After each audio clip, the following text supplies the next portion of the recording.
Hello guys, maayong buntag. So karon na sa ta sa area sa atoang pipino. So samtang nagland pre pata sa atoang paliya mga ka-farmers, ni-insert ta og tanom og cucumber kay at least patay income sa atoang paliya. So patay mahuwat nga ginagmay bahalag makaigo lang ta og tag 10 og tag 15 tag 20 pataas. So okay na kayo na.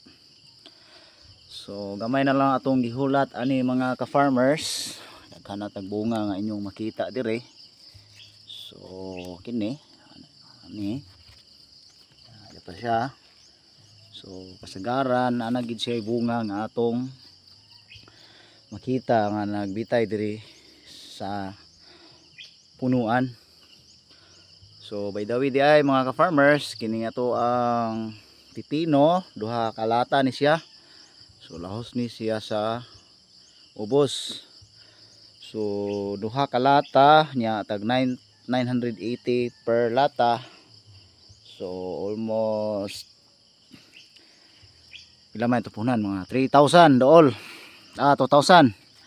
Yan, so inyo yung makita diri no, atong pipino gamay na lang siya kulang. So wapo atong spacing mga ka-farmers, ni kuantag 1 meter per plot kay aron makaagi ta sa tunga. So di na gid kapugngan, nanagid siya ay bunga. So arita sa pikas nga bahin sa ato ang pipino. May na lang ni siya mga ka-farmers, balot-balot sa ato ang wala patay income while nag-prepare ta sa ato ang palya. So palhin ta are. So dire nga part mga ka-farmers, maura gud gihapon ang iyang dagway kay dungan ram ni siyang tanom. So atong lion dire sa ilalo mga ka-farmers, maone. Yeah, ini oh. So dahan na siya bunga gyud taon. So bali mga sunod semana siguro makakaon na taani ginagmay kay di na may dagko. Okay. So mao ra gid gihapon. So supposedly mag-spray ta karon og fungicide. So, medyo busy ang linya kay apil naman tag politika. So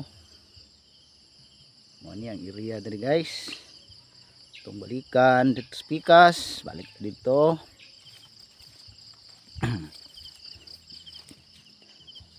So mo gid po da sit up dire. Yan natin bunga nga makita no.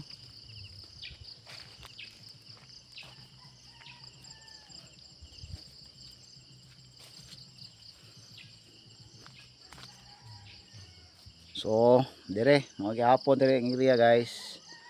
So nanat po tayo bunga gihapon nga makita. So dapat ta karon nag-apply tag another set of abono pero busy man ugma na lang. Okay, diri na lang guys. Salamat.